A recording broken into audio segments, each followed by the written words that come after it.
안녕하십니까 여러분, 강경도TV 자유조선을 시작하겠습니다. 마지막으로 북한에서 들어온 중요한 소식을 하나 더 말씀드리도록 하겠습니다. 이 북한 소식에 의하면 우크라이나가 한반도를 위기에서 구했다, 이런 이야기가 북한 내부에서 나왔습니다. 북한 중요한 소식통에 의하면 이게 무슨 말인가 하면, 자, 우크라이나를 침공할 때 북한도 중국도 알았다는 거죠.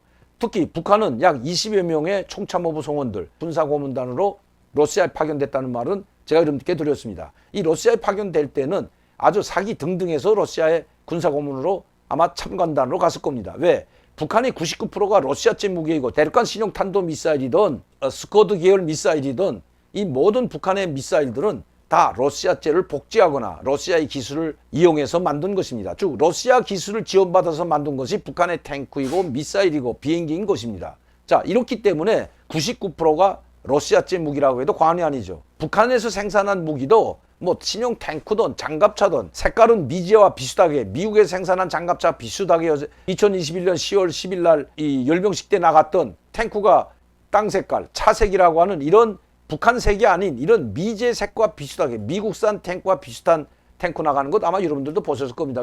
그때 제가 방송도 했지만 색깔만 바꾼다고 해서 미국산이 되는 게 아니고, 또 북한은 미국산 탱크를 만들 수가 없는 거죠. 복제할 수도 없는 거고.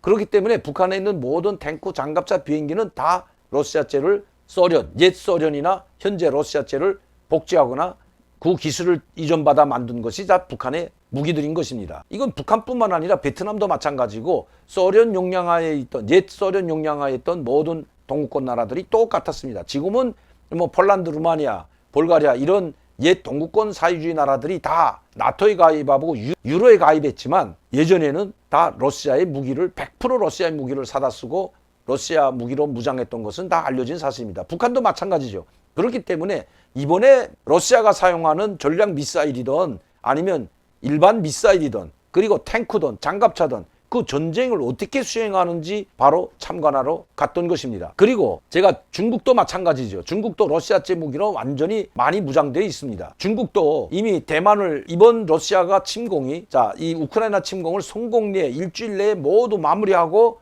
우크라이나를 점령했다면, 그때는 몰도바, 이 몰도바가 지금 가장 위험하게 되죠. 몰도바 공화국이나 폴란드나 또다시 러시아의 위협을 받게 되고, 군사적 위협으로 말미암아 이 지역에 최고조의 군사적 긴장 고조로 갈 것은 불보듯 명백했던 것입니다. 러시아도 그렇게 하려고 했다고 합니다. 이 틈에 중국은 바로 대만을 통일하려고 계획했던 것도 사실이라고 합니다. 그러면 북한의 역할은 뭘까?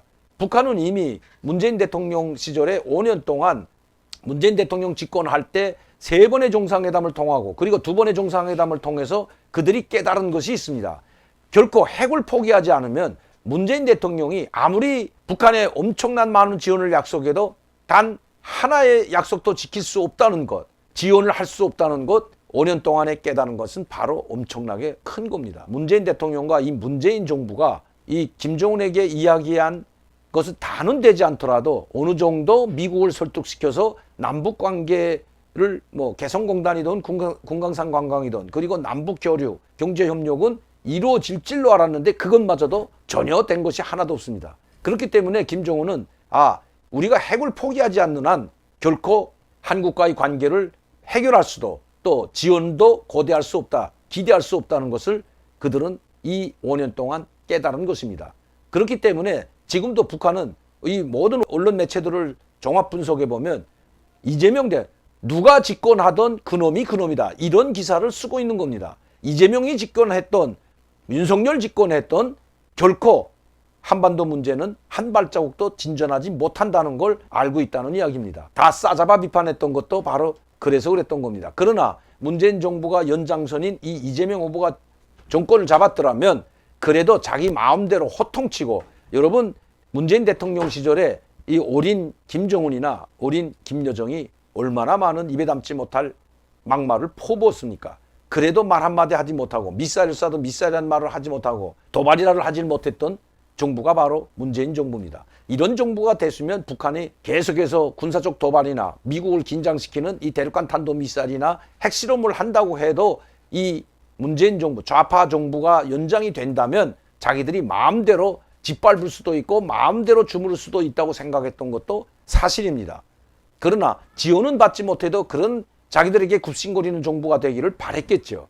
대륙간 탄도미사일도 선거 전에는 쏘지 않았던 겁니다. 결론은 만에 하나 우크라이나가 쉽게 정복당했다면 북한은 자신감을 가지고 국지전이 됐던 전면전이 됐던 아마 한번 해보려고 했을 겁니다. 왜? 지금 김정은은 선택의 여지가 별로 없기 때문입니다. 핵무기에서 쌀이 나오지 않습니다. 대륙간 탄도미사일이나 중장거리 미사일, 탱크나 장갑차나 아니면 정찰위성에서 쌀이 나오는 것은 결코 아니기 때문입니다.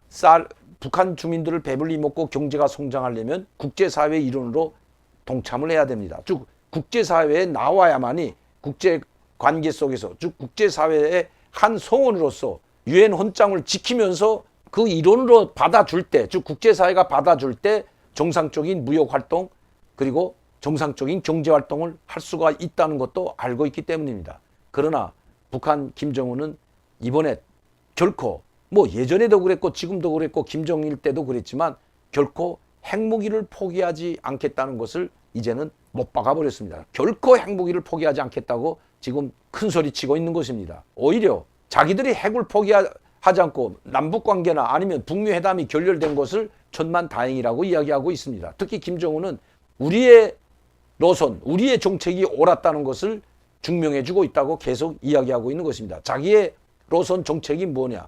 바로 자력 부강, 자력 갱생, 국방력 최첨단, 과학화, 그리고 고도화, 정밀화, 핵무기 보유인 것입니다.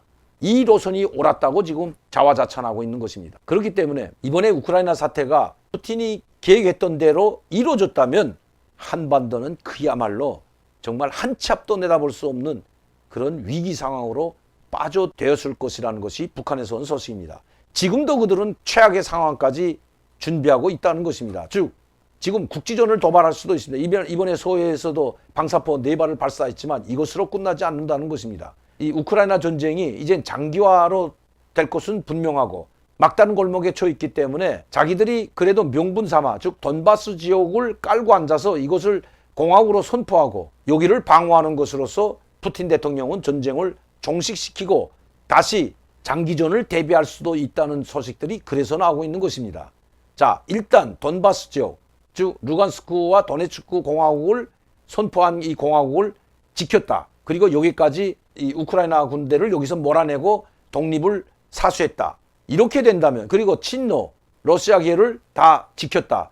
이렇게 된다면 명분은 될 것으로 보입니다. 그러나 이것을 용납하지 않는 것이 바로 우크라이나입니다. 자기 영토를 강탈해가고 거기다 2개의 호수아비 공화국을 세워놓고 러시아가 점령하는데 그것을 눈뜨고 볼 국민이 어디에 있고 그런 지도자가 또 어디에 있겠습니까? 그렇기 때문에 이제는 이렇게 된다면 잠시 우크라이나와 러시아가 전쟁 종식이 아닌 우리 한반도의 정전, 이 남북 간이 우리가 지금 휴전협정이죠. 정전이면 정전하고 정전하고 이 말이 좀 비슷하기 때문에 제가 휴전협정이라고 하겠습니다. 좀 쉬다가 다시 전쟁하자고 하는 그런 휴전협정을 체결하고 있는 상태입니다. 아직 전쟁이 종식된 게 아니죠. 이렇게 휴전협정을 체결할 수가 있다는 거죠. 그렇게 되면 장기화되고 이 지역은 언제 또 전쟁이 일어날지 모르는 군사적으로 가장 긴장이 고조된 지역으로 분류될 것은 틀림없습니다.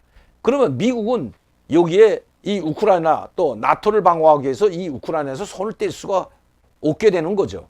그렇기 때문에 미국이 완전히 우크라이나에서 손을 떼는 것이 아니라 이렇게 러시아 군대, 푸틴이 미국을 우크라이나에 잡아놓고 있는 동안에 이번에는 시진핑 주석이 바로 중국이 대만을 무력으로 또 침공할 수도 있다는 것입니다. 그렇게 되면 한반도도 정말 한 치 앞도 볼 수 없는 그런 상황으로 빠져들 것은 분명한 일입니다. 김정은에게는 선택의 여지가 없기 때문입니다. 지금 그렇게 작전을 짜고 있다는 것이 그런 계획을 세우고 있다는 것이 북한에서 온 소식입니다. 그나마 러시아가 지지부진하고 격퇴당하고 이제 돈바스 지역과 도네츠크 지역에서는 어떻게 되겠는지 모르겠지만 이 지역까지 여기서까지 쫓겨나지는 않을 것 같습니다. 왜? 여기서까지 쫓겨난다면 전쟁은 계속해서 1년이고 2년이고 10년이고 계속 벌어지게 될 것이기 때문입니다. 그렇기 때문에 만에 하나 이렇게 러시아가 강력하게 항전하면서 러시아군을 돈바스 도네츠크 지역으로라도 격퇴했기 때문에 이것은 이 푸틴의 승리가 아니라 우크라이나의 승리로 될 수가 있다는 것입니다. 이번에 아마 푸틴이나 러시아의 군의 계획대로 됐다면 우리 한반도 그야말로 생각하기도 상상하기도 싫은 상황으로 번졌을 것이라는 것이 북한에서 온 소식입니다. 이제도 지금도 대륙간 탄도미사일을 쏘았지만 이제 종찰 위성을 우주 본궤대에 올려놓고 그런 미사일을 계속해서 발사할 것입니다. 그리고 종찰 위성이 성공될 때까지 북한은 계속해서 우주로 미사일을 발사할 것입니다. 두 번째, 이 핵실험을 강행할 것은 틀림없어 보입니다. 특히 그들이 말했던 전술 핵무기도 실험할 수 있다는 것이 북한에서 온 소식입니다. 핵실험까지 한다고 해도 미국이 북한을 컨트롤할 수 있는, 즉 북한을 제어할 수 있는 그런 수단과 방법이 별로 없다는 것입니다. 이번에도 미국이 상임이사국 유엔 안보리 이사회 회의를 소집했지만 그리고 강력하게 규탄했지만 러시아와 중국이 반대하는 바람에 유엔 안보리 이사회에서 강력한 성명조차도 채택하지 못했습니다. 물거품이 돼버렸죠. 러시아와 중국이 유엔 안보리 상임이사국으로 있는 한 이 5개 중에 2개 나라가 반대하는 한 북한은 계속해서 군사적 도발을 할 것은 명백한 사실입니다. 최고조로 군사적 위기가 돼도 끌어올려도 미국이 할 수 있는 것 한계가 있다는 것입니다. 제2자연과학원을 이번에 또다시 제재를 한다고 하는데 제2자연과학 아니라 북한을 통째로 제재하고 있는데도 지금 저렇게 북한은 계속해서 대륙간 탄도미사일을 생산하고 중장거리 미사일을 친용 미사일들을 계속 발전시키고 있는데 지금 미국은 계속해서 이런 허술한 제재, 개인을 제재하고 이자연과학을 제재한다고 해서 북한이 눈 하나 깜짝할 것 같지 않습니다. 지금 북한은 통째로 국가 자체가 지금 제재를 완전히 러시아보다 더한 제재를 받고 있는데도 끄떡도 하지 않고 있는 겁니다. 그렇기 때문에 김정은은 자력갱생 그리고 이번에 농사 문제에 지금 모든 걸 올인하고 있습니다. 먹는 문제를 해결하지 못하면 내부에서 불만과 반항이 일어날 수 있기 때문입니다. 이것만 김정은이 컨트롤한다면 북한은 얼마든지 유엔 제재 아니라 그보다 더한 제재도 이겨낼 수 있다는 그런 자신감에 빠져 있는 것이 바로 김정은인 것입니다. 그나마 우크라이나에서 우크라이나 국민들이 러시아군을 격퇴한 것, 그나마 우리에게는 다행한 일이라고 할 수 있을 것입니다. 자, 오늘 소식은 여기까지 전해드리고